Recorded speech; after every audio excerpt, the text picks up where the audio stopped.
ప్రెగ్నెన్సీలో మీ పొట్ట అసలు కనిపించట్లేదా? అందరూ అడుగుతూ ఉన్నారా?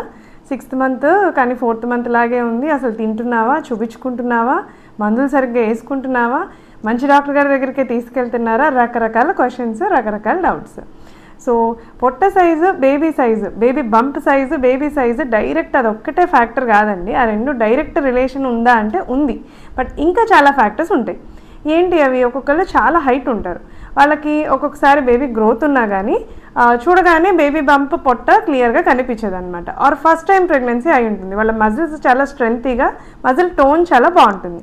అలాగే రెగ్యులర్గా ఎక్సర్సైజ్ చేస్తూ ఉంటారు, వీళ్ళకి కూడా మజిల్ టోన్ బాగుండడం వల్ల లోపల గ్రోత్ ఉన్నా పైకి కనిపించకపోవచ్చు. అండ్ చాలా లీన్గా ఉండే వాళ్ళు ఉంటారు, స్కెఫాయిడ్ అబ్డామెన్ అంటాం. అంటే ముందు అసలు ఫ్లాట్గా కూడా కాకుండా లోపలికి ఉంటుంది. సో అక్కడి నుంచి అది నార్మల్ స్టేజ్కి వచ్చి ఆ తర్వాత గ్రోత్ కనిపించడానికి టైం పడుతుంది.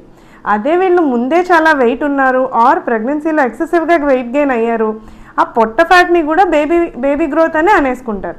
ఉమ్నీరు ఎక్కువ ఉంటే అది కూడా బేబీ ఎక్కువగా పెరిగిపోతుందని అనుకుంటారు. సో మీకు కనిపించేది లోపల గ్రోత్ ఒకేటే అవ్వాల్సిన అవసరం లేదు. సో మీ డాక్టర్ ఏం చెప్తున్నారు, స్కాన్లో గ్రోత్ బాగుందా అలా చెప్తే మీరు ఇంకా వరీ అవ్వక్కర్లేదు. అండ్ ఏ మంత్కి ఎంత వెయిట్ ఉండాలి మనం నెక్స్ట్ వీడియోలో చూద్దాం.